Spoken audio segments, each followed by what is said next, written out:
श्री स्वामी समर्थ. तुम्हा सर्वांचं स्वागत आहे आपल्या चॅनलमध्ये.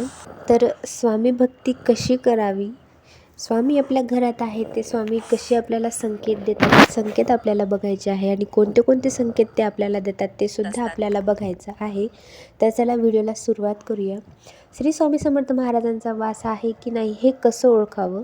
स्वामी भक्तांना, तुम्हाला कधी असं वाटलं आहे का की आपल्या घरात काहीतरी वेगळं आहे, काहीतरी अदृश्य पण खूप शांती देणारं जणू कोणीतरी आपल्यासोबत आहे, आपल्याला न पाहता सांभाळत आहे. स्वामी आपल्यासोबत असतील तर दैनिक जीवनात नेमके कोणते बदल जाणवतात, घरात एखादी अदृश्य पण दिव्य शक्ती कार्यरत आहे, हे कसे ओळखायचे.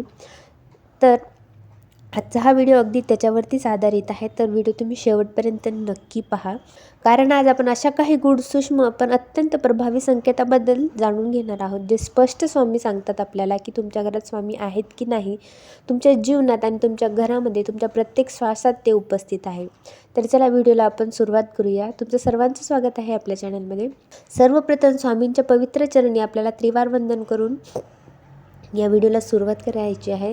तुमच्या सर्व भक्तांना सुखात, समाधानात, आरोग्यात ठेवावी स्वामींचरणी प्रार्थना करते. जेव्हा स्वामी एखाद्या घरात वास करतात तेव्हा त्या घराचा प्रत्येक कोपरा केवळ भौतिक स्वरूपात नाही तर आत्मिक पातळीवरही बदलू लागतो. त्या घरात शिरताच मन आपोआप शांत होतं. कोणालाही न सांगता न शिकवता घरातील एकमेकांच्या स्वभावात बदल होऊ लागतो. वातावरणात एक वेगळीच प्रसन्नता जाणवते. सर्वात पहिला आणि अत्यंत महत्त्वाचा संकेत म्हणजे घरात कोणत्याही कारणाविना शांतता आणि गोडवा निर्माण होणं. ज्या घरात स्वामींचा वास असतो त्या घरात वाद, भांडण आणि कटुता हळूहळू दूर होऊ लागते.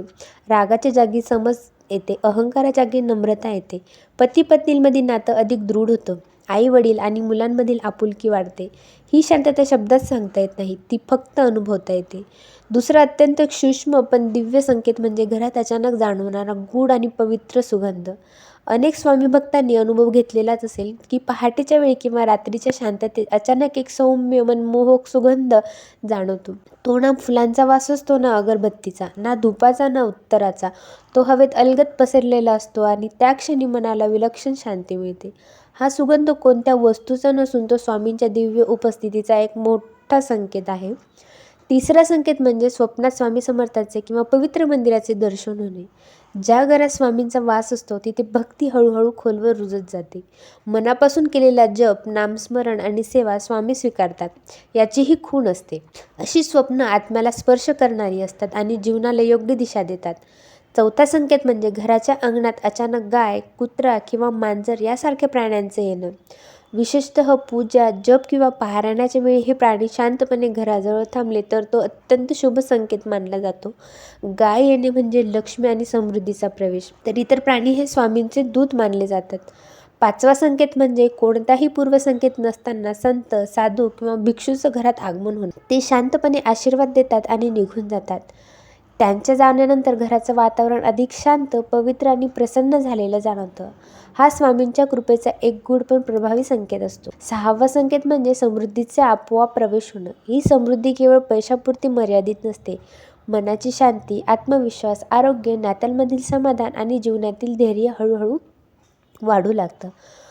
अडचणी येतात पण त्या सहन करण्याची शक्ती मिळते. सातवा आणि सर्वात सुंदर संकेत म्हणजे घरातील लोकांच्या वागण्यात सेवा, करुणा आणि त्यागाची भावना निर्माण होणं. गरजू लोकांना मदत करावीशी वाटणं, वृद्धांचा आदर केला जातो आणि जीवनात स्वामींच्या शिकवणीचा स्वीकार होतो. हे सगळे बदल स्वामी समर्थांच्या दिव्य वासामुळे त्या घरात घडतात. जर तुम्हाला हे संकेत तुमच्या जीवनात अनुभवास येत असतील तर नक्की समजून जा की श्री स्वामी समर्थ महाराज तुमच्या घरात आहे. तुमच्या प्रत्येक कार्यात, तुमच्या प्रत्येक श्वासास त्यांची कृपा आहे. तर अनेक भक्त विचारतात स्वामी समर्थांचा वास आपल्या घरात होण्यासाठी आपण काय करावं. आज मी तुम्हाला अगदी साध्या आणि सोप्या पद्धतीने सांगणार आहे की यात कोणताही दिखावा नसणार आहे. अनुभवावर आधारित या गोष्टी तुम्हाला सांगणार आहे. कोणतीही अवघड साधनं नाही, फक्त श्रद्धा आणि सातत्य आहे. स्वामी समर्थ हट्टाने येत नाही, ते प्रेमाने येतात. म्हणून सर्वात आधी मन शांत ठेवा. सकाळी उठल्यावर कुठलाही विचार न करता हात जोडून फक्त एवढंच म्हणा, श्री स्वामी समर्थ. आजचा दिवस तुमच्या चरणी अर्पण. एवढं एक वाक्य मनापासून म्हटलं तरी स्वामी ऐकतात.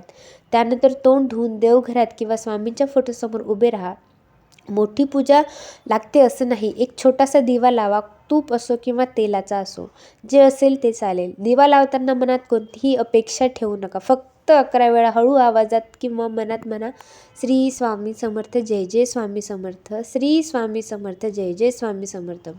श्री स्वामी समर्थ या नावातच खूप मोठी ताकद आहे. शेवटी एकच विनंती करा, स्वामी माझ्या घरात, माझ्या मनात आणि माझ्या कार्यात वास करा. बस एवढंच. दिवसभरात कामाला निघताना, शेतात जाताना, नोकरीला जाताना किंवा कुठेही बाहेर पडताना मनात एकदाच म्हणा, श्री स्वामी समर्थ माझ्यासोबत, श्री स्वामी समर्थ माझ्यासोबत आहे. विश्वास ठेवा, हे वाक्य संकटाच्या वेळी ढाल बनून उभं राहतं. संध्याकाळी सूर्यास्ताच्या वेळेला पुन्हा घरात एकदा दिवा लावा. अगरबत्ती किंवा धूप नसेल तरीही चालेल.